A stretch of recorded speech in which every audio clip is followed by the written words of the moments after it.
What's up? It's Football Thanasi. Today we had match day 14. It was Sunday and Monday. We had some great games. I woke up really early, got some frappe, got some snacks, sat back, relaxed, took some notes, watched all the games. I'm going to just go through them. I'm going to have my opinion. I'm going to have a little bit of tactics, just a little bit of everything. It's going to have a very loose, unprofessional feel, so feel free to give me any comments or whatever. And just enjoy.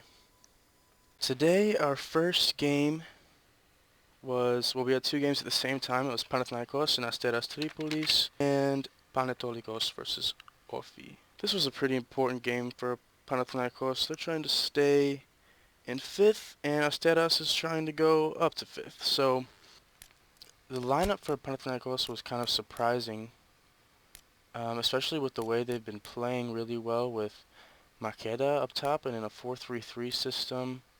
Villafañez kind of roaming around, while Corbelis kind of sits right in the middle. Fran Velez took that role today, and he was really sitting in between. So let's just kind of push it to where they played, really. So they lined up in the 4-2-3-1, but they ended up having kind of a 4-3-3 with Alexandropoulos and Bouzouki's really high. Bouzouki's higher than Alexandropoulos, but he was playing like a left second striker almost. He was really trying to pull that Asteras defensive line apart. And of course Zagaritis was coming up here, trying to get in behind and combine with Chatziovanis. And Juan Carlos was not as attacking, but he was still up there. And he was playing in this area a lot, and he was trying to feed balls in on this corner of the 18. Didn't have any success though. And then Fran Velez, who is typically a center back, if I am correct, was playing this Corbelis role, a 6 and an anchor and kind of a metronome, just a classic 6 role, and he was playing between Schenkveld and Pungaras. I thought Schenkveld played well. He seems like a mature center back. He didn't make any mistakes, and he had the ball a lot. And I'm not even sure if he stayed on the left side. He might have switched with Pungaras, and they might have switched sides. But Pungaras wasn't bad either. He did not have the ball and wasn't moving it as much as Schenkveld. The Udis is weak in the box. Panathinaikos had a really difficult time progressing past Asteras's midfield. They couldn't get, like, they were getting in and around the midfield line, the second line, but just nothing past it. They just seemed so dead. Bouzouki had no luck today. Really just not a great day for him. I think he's capable of more, certainly. But he just wasn't getting the ball how he wanted.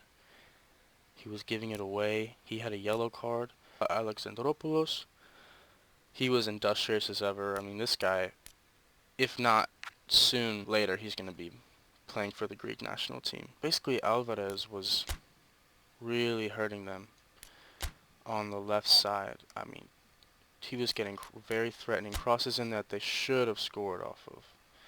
And they had a really progressive shape. They were very impressive today.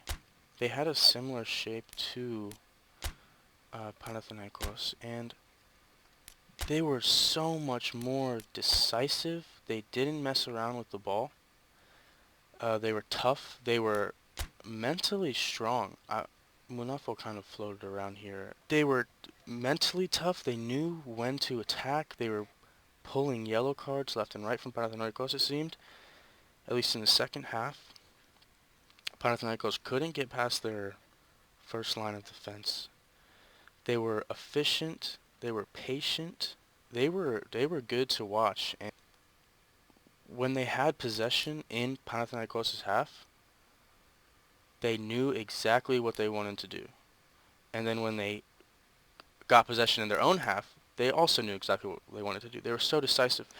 In the attack, Dani Suarez and Luis Valiente, they were just finding players right through the Panathinaikos line, like just splitting up that line so easily. Cito, I think he came off early on, not early on, sorry, in the middle of the second half he came on, but he was just roaming around, just getting between the lines and picking up these beautiful balls from Luis Valiente and Dani Suarez. And they were also finding Alvarez a lot, who was penetrating on the left side and putting these nice crosses in. There was a moment where they came in on the right side. They had a well-worked ball that one of these balls came through from Suarez or Valiente. It came through into this area of the field, and he comes in and just misses an absolute sitter from across over on this side. And that's the theme of the day. Poor pitch. Asteras' coach Milan Rastavac said after the game that they would have made their chances if it wasn't for the pitch. I mean, it was ridiculous. Down from the corner of Panathinaikos' box all the way to the corner of Asteras' box was just, it looked like someone drove a tractor on the field. Players were, every time they ran over there, they were getting stuck or the ball was getting stuck.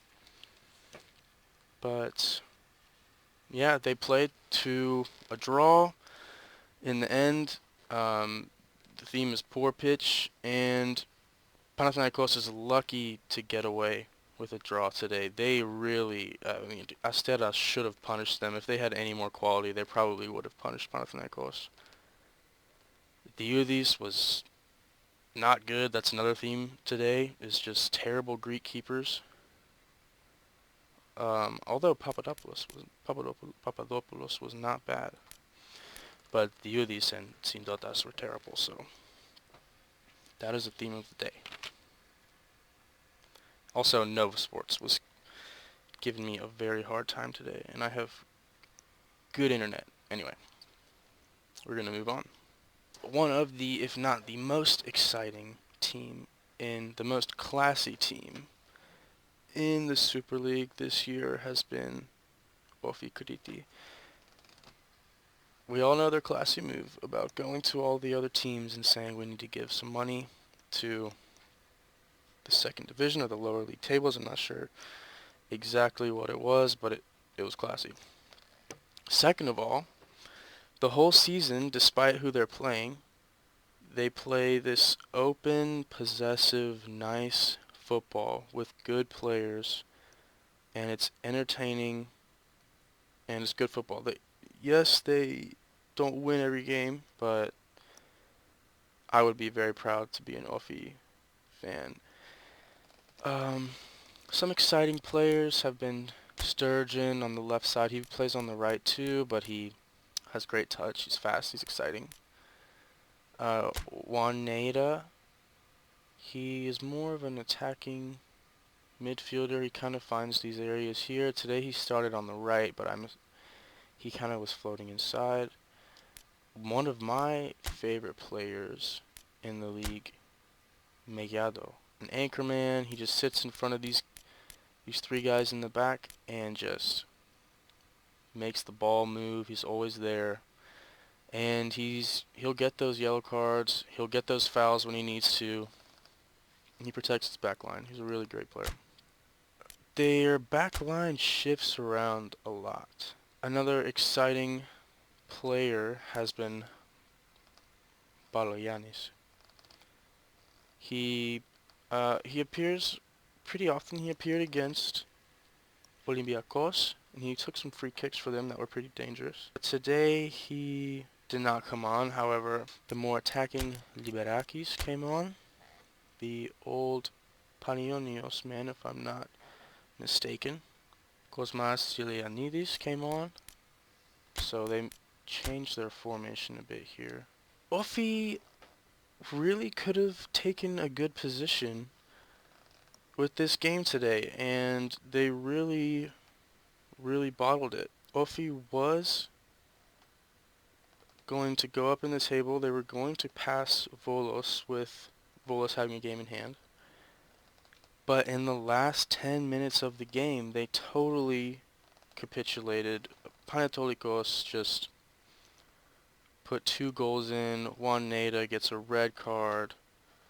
Just terrible scenes from Ofi, and I was like, just as I'm talking them up and having a great time watching them, they go and do that, and it's pretty disappointing, but I will definitely forgive them. This is how Panetolikos started, and Yorgos Mantatis comes on and gets a goal in the 82nd minute to tie the game from across, and then 3 minutes later in the 86th minute, another goal, but this time it's from Liavas, 2-1. Neda gets a red card. That's the end of it. Just really good for Panetolikos. This puts them in a safer spot. They've separated themselves a little bit from IL, but if they can get another win, they are even on games with Pazianina, and they're 2 points behind. They're 3 points behind Atromitos, but Atromitos has 2 games in hand on them, and they are only 4 points behind Ofi with the same amount of games. So that was a really good win for them, and that's the difference between getting relegated and not, was that kind of game. They need to compete with teams like Ofi, the lower mid-table teams, Ofi, Atromitos, Pasianina. This was probably the funniest game today. Not that any of the other games were funny. This game was just hilarious. It was really ridiculous. Well, okay, we'll get into it.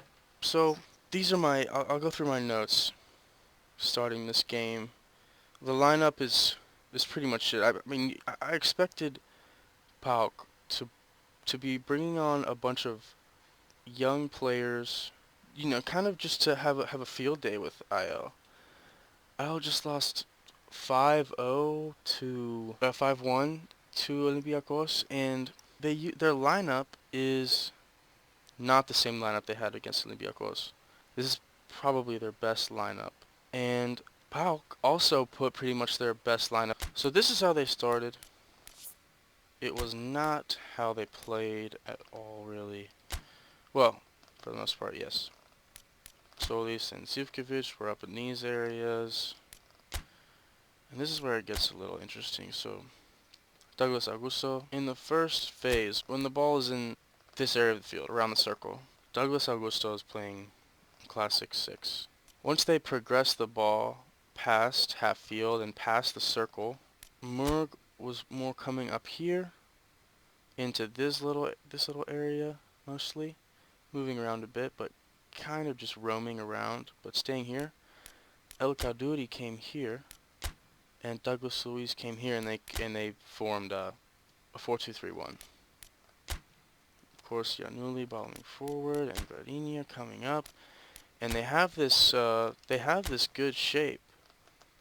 The problem is, it was just so uncreative, they were trying, but they were not getting anywhere. I mean, Solis, like, the 18-year-old is just busting it, trying to make these positions for them to score, and there's just nothing. Swiderski, wow, is he just not fun to watch. I mean, he doesn't get the ball. He just, I don't know who scouted him and bought him and thought that he was the right striker for PAOK. Then again, they've changed coaches. So, I was hoping to see a young PAOK team. Only saw Solis. It was a pretty attacking lineup with Thomas Murg and this midfield that we talked about when they progressed into this area. In the beginning, IL were pressing high for the first half. Pressing high, and they were trying to combine up the flanks. They weren't building up at all. They would just hit it into this corner of half field here or here, and then just try to combine and go down the flank. And they were pressing. It was not terrible. And I know we don't expect much from IL, but it was not terrible. I noticed Bertos was getting up and down that field all game, just busting it. He really was. Where he talked about how these guys move, they kind of shift their triangle depending on where they are progressing in the field, which I really like. I thought it was great. I think that's how you get space for Douglas, and he can find these guys out here. He can hopefully start using Verinia and Yanuli better, but it wasn't happening. PAOK is uncreative. They keep trying to hit these long balls. El Kaduri and Douglas Augusto keep trying to hit these long balls like to Zivkovic and Solis as if they're like big men or so. They hit it into a crowd. It's insane. It's like there's no creative. They're just like dead out of ideas, which is ridiculous because IL is not the team where you should be out of ideas. And that's why this game finished 1-1. This is just ridiculous. Pinacas, we all know Pinacas has been the bright spot of IL. Pinacas receives the ball just like the one time he gets the ball in between the lines here. So Pinacas gets the ball in between basically all of these guys, all 5 of these guys protecting the middle. He gets the ball in between them. He beats all of them, gets to Paschalakis, and chips Paschalakis. It was the coolest goal of the day, for sure. El Arabi had a nice goal, but this Pinacas goal was awesome. PAOK is getting desperate. They're down. Solis is flopping around the box over here, trying to get a penalty. And then, guess what happens? Nagy, just with a terrible, slow, just reaching and diving, trips the other slow player on the field. And Swiderski goes down. It's a penalty. Vierinia puts it away. 1-1. What I want to say really quick is I'm a neutral.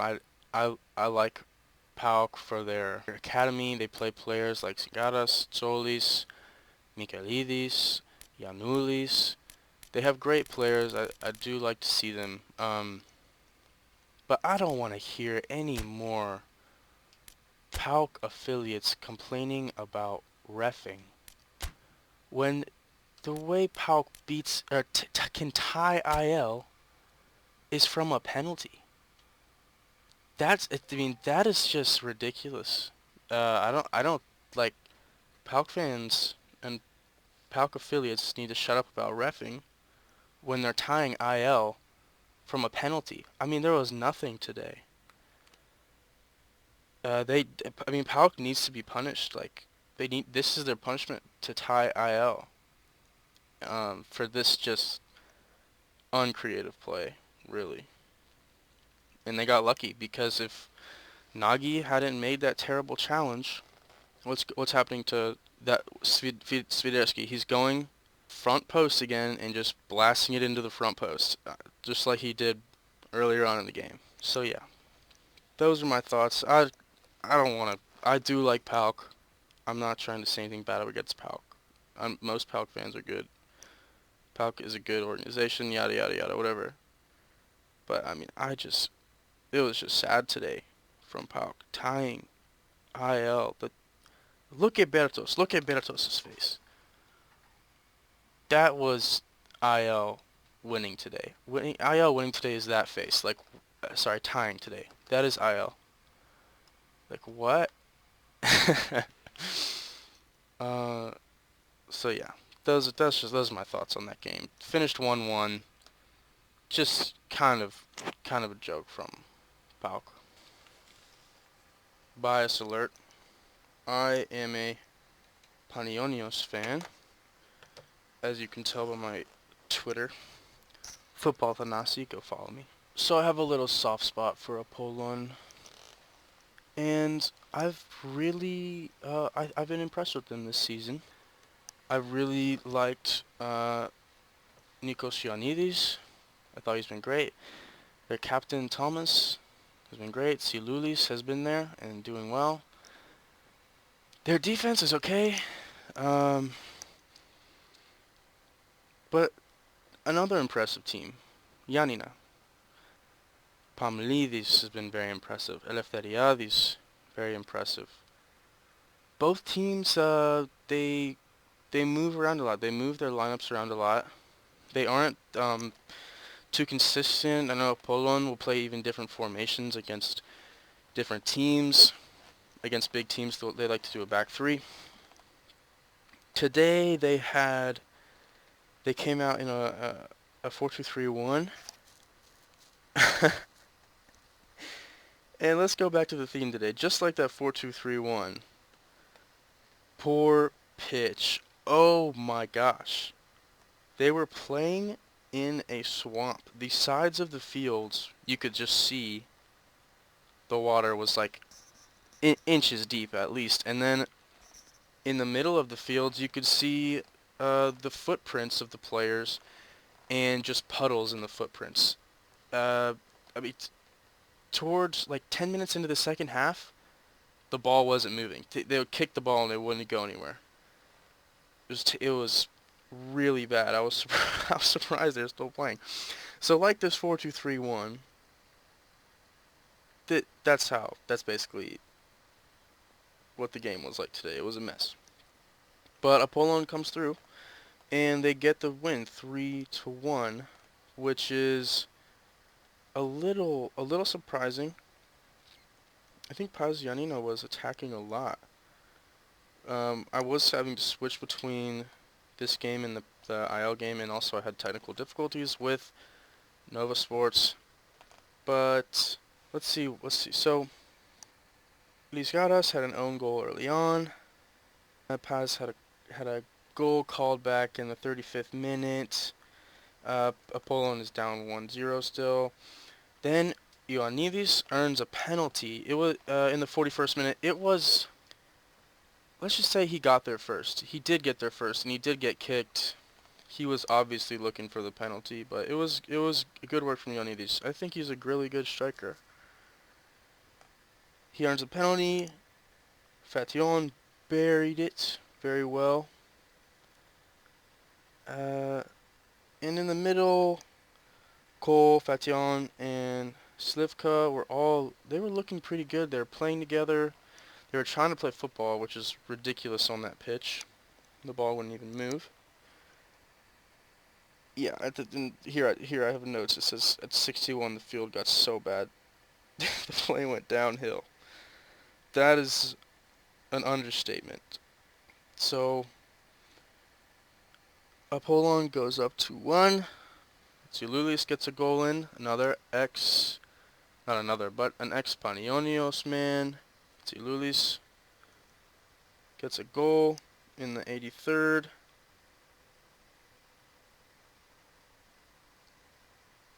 Oh, I forgot to mention. Okay, Ioannidis gets a goal in the 72nd. So it ends 3-1. Andoni with the penalty earned by Ioannidis in the 43rd or 41st. Ioannidis gets a goal in the 72. So he had a great day.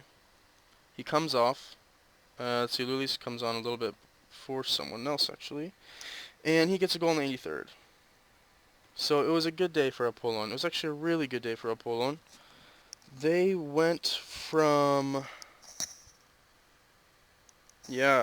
just above the relegation zone to now being 1 point behind Volos with a better goal differential and with the same amount of games as Volos.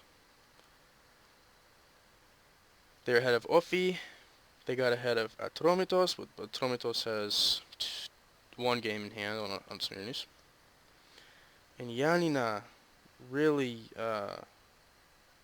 not a good day for them. They wanted that. They now have 14. They're in 14 games played, and they're in 11th place with 13 points. So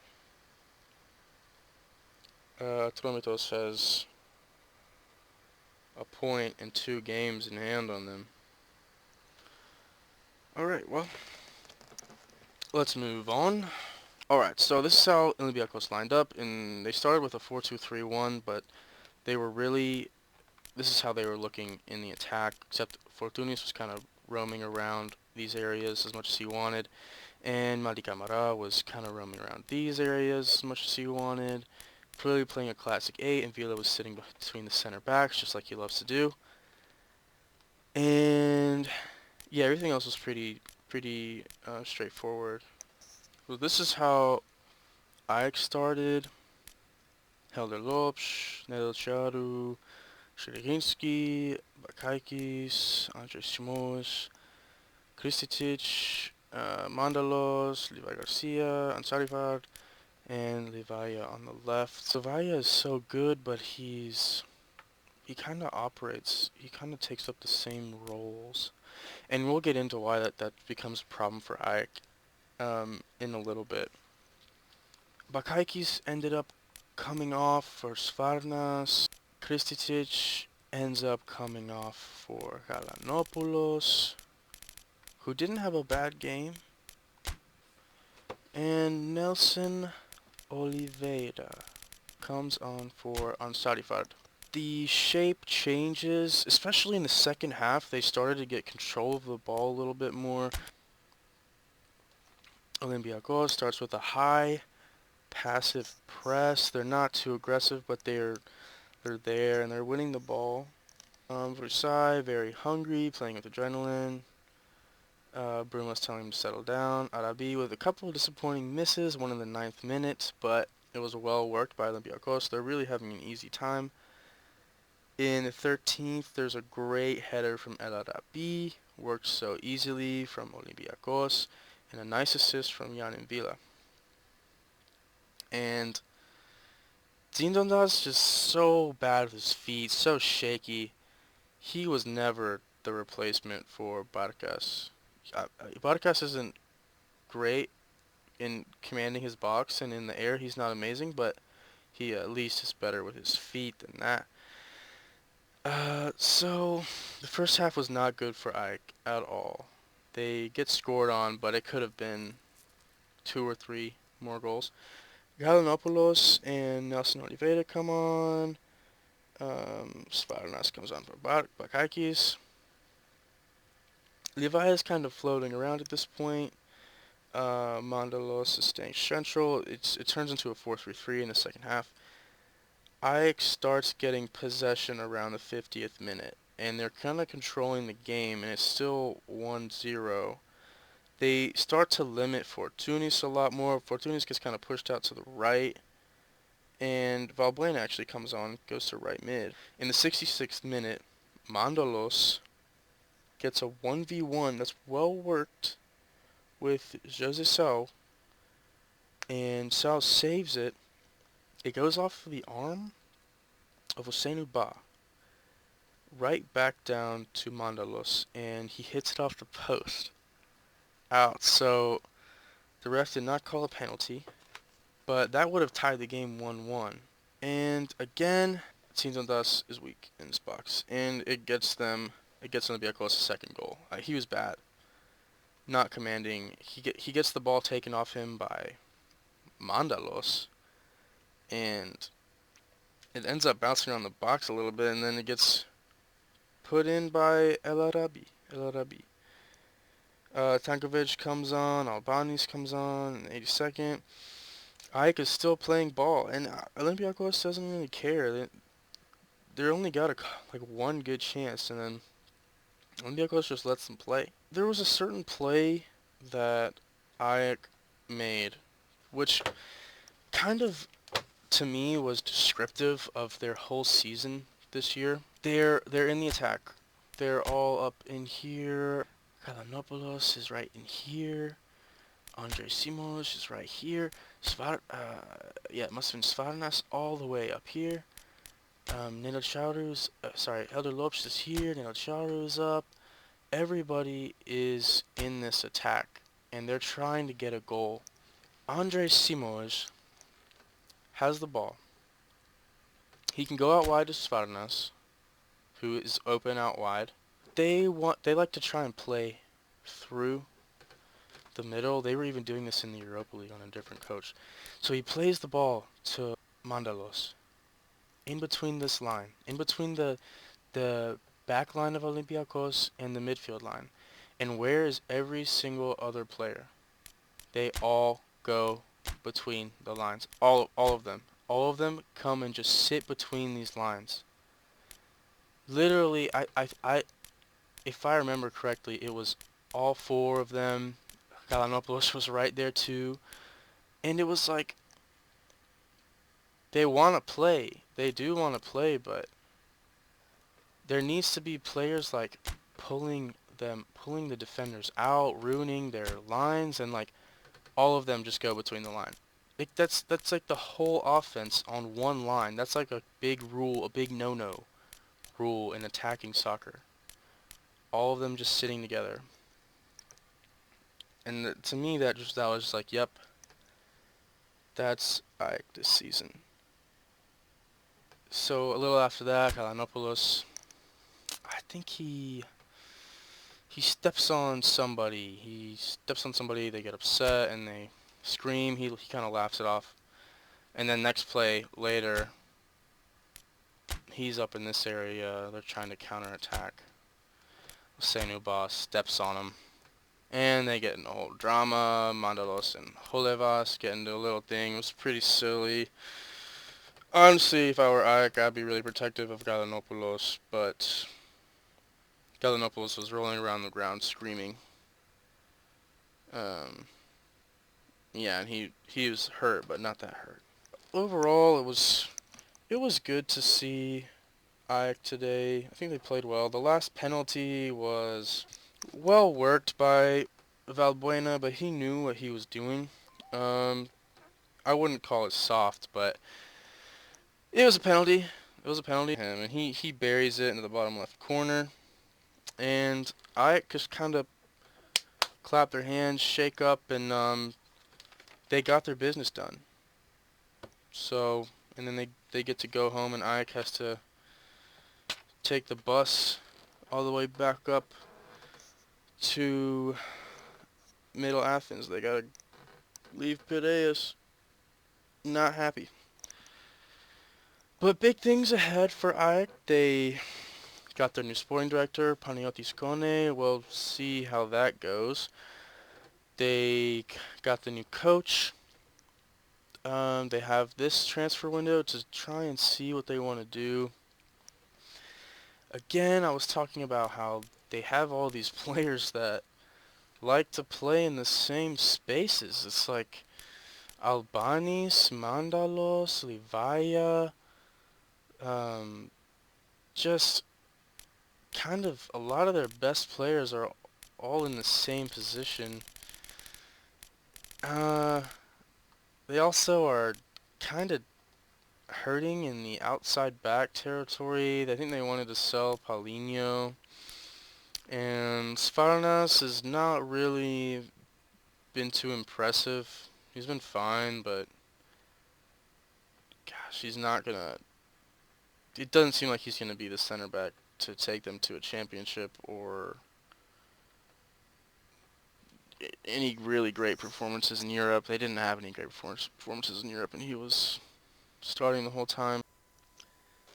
If you made it all the way through that, wow, good job. Congratulations. Um, that's quite a feat. Doing all this editing and watching all the games and recording took so much time, and it was pretty exhausting. It was like my whole Sunday. So I think I'm going to direct this content in a more streamlined way.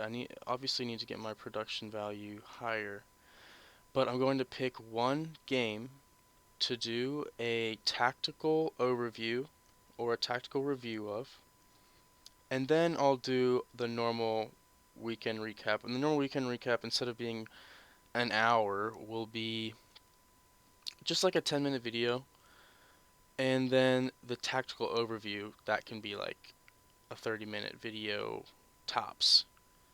And I'll just pick one game to do that. So I figured that'd be a much better way to do content and maybe build a little, a little spot in the community.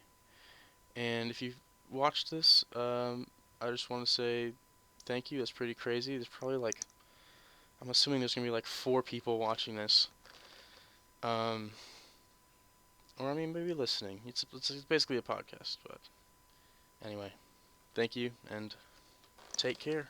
Follow me on Twitter, Football Thanasi, and subscribe and like on YouTube.